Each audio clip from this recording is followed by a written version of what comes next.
সবাইকে আমন্ত্রণ জানাচ্ছি আমাদের গ্রাম বাংলার ঐতিহ্যবাহী গ্রামীণ মেলা থেকে। আমি ধীরে ধীরে মেলার সকল স্টল এবং মেলার বিভিন্ন দিকগুলো আপনাদের সামনে তুলে ধরব। আশা করি ভালো লাগবে, দেখতে থাকুন। প্রথমেই আমাদের নৌকা বাইস, ওরে দুষ্ট পোলাপাইন, শুধুমাত্র দুষ্ট পোলাপাইনের জন্যই এই নৌকার ব্যবস্থা ছিল। আর দেখেন দুষ্ট পোলাপানদের কি অবস্থা, তারা দুষ্টমিতে মেতে আছে। নাচানাচির পাকে পাকে তারা আবার হাতাহাতিও করছে। ভালো লাগলো তাদের উল্লাসটুকু দেখে, যদিও আমরা তাদের বয়সটা পার হয়ে এসেছি। মেলায় স্টলগুলো দেখার মতন ছিল, যদিও গ্রামীণ মেলা, তবুও গ্রামের মানুষ।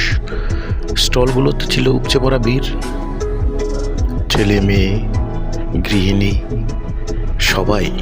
সবাই উপস্থিত ছিল এই মেলায়।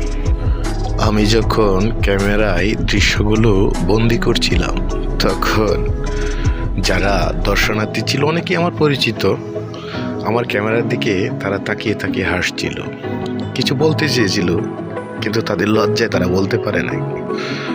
বাচ্চাদের স্টলগুলোও কিন্তু দেখার মতন ছিল, বাচ্চাদের খেলনা। আমার সাথে আমার এক বড় ভাই গিয়েছিল, সেও তার বাচ্চার জন্য খেলনা কিনলো। যাক, প্রত্যেকটা মানুষেরই আনন্দের দরকার আছে।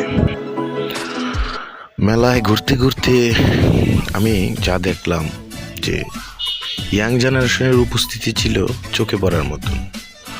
আসলে এই বয়সেই হচ্ছে যে এই মেলার আনন্দ, সে ছেলেই হোক আর মেয়েই হোক, মেলার আনন্দটা কিন্তু একই রকম হয়।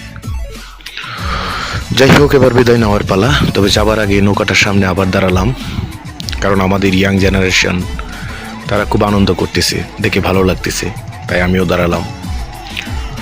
যাই হোক, পরিশেষে সবার সুস্থতা কামনা করছি এবং দীর্ঘায়ু কামনা করছি। সবার কাছে আমরা দোয়া চাচ্ছি, সবাই সবার জন্য দোয়া করবেন এবং ভালো থাকবেন। ধন্যবাদ, শুভরাত্রি।